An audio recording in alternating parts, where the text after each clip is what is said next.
վերաբերում է օրվա իշխանություններին, որտեղ այդ պայմանական Պանդորայի արկղը իրենք են բացել։ Արդյոք Կոչուբաևի արտահայտությունների մեջ կար որևէ հանցանքի հատկանիշ։ Ոչ։ Արդյոք կար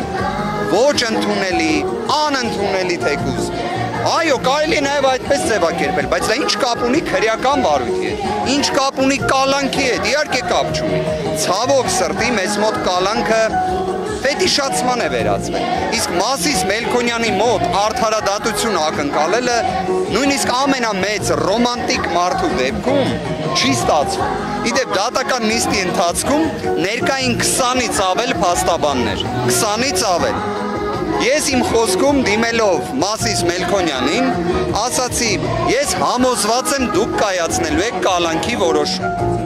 Բայց եկեք զարմացրեք բոլորիս, զարմացրեք 20-ից ավել փաստաբանների եւ ցույց տվեք, որ դուք կարող եք իրականացնել արդարադատություն։ Շատ հետաքրքիր էր, որ արդեն միջազգային կառույցներից, նաեւ մարդու իրավունքների պաշտպանի գրասենյակից հստակ գնահատականներ են հնչել ապօրինության վերաբերյալ։ Կրկին եմ ասում, ցավով մեզ մոտ քաղաքական հետապնդումները, կալանք բառը վերածվել է մի սովորական երևույթի։ Պարոն Վարդևանյան, այս ամենի համատեքստում իրավական առումով ասում ենք, որ պետությունը գնում է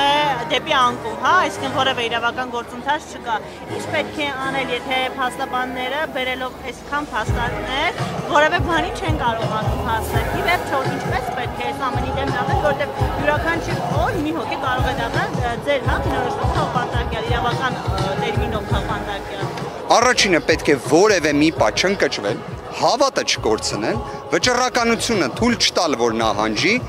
եւ իրականում իրավունքը գերակայելու է։ Ավելի ծանր վիճակներ միջազգային փորձը ցույց է տվել։ Բռնապետական որևէ մի վարքագիծ հավերժ չէ, արդյունավետ էլ չէ։ Հիմա տեսեք, ամեն դեպքում միջազգային հանրությունից արդեն որոշակի արձագանքներ կան։ Պայմանական մի քանի ամիս առաջ դա չկար։ Վստահ եմ, սա ձնագնդիկի էֆեկտ է ունենալու եւ իրավունքը այո գերակայելու է։ Պարոն Վարդևանյան, դուք մեր ձևով շարժում եք մտել։ Ես եկեք հետեւյալ կերպ պատասխանեմ, կարծում եմ մեր հայրենակիցներից, երևի ստվար զանգվածը, այս ժամանակահատվածում չի կարողանում քաղաքական գործընթացներից զերծ մնալ։ Այսինքն Ռոբերտ Քոչարյանի դաշինքից, Հայաստան դաշինքից դուրս եկաք, ես հենց դա էի ուզում պատասխանել։ Ես երբ պատգամավորական մանդատս վայր դրեցի, ես հետևյալ հայտարարությամբ հանդես եկա, որ ակտիվ քաղաքականությունը դադարեցնում է։ Արդյոք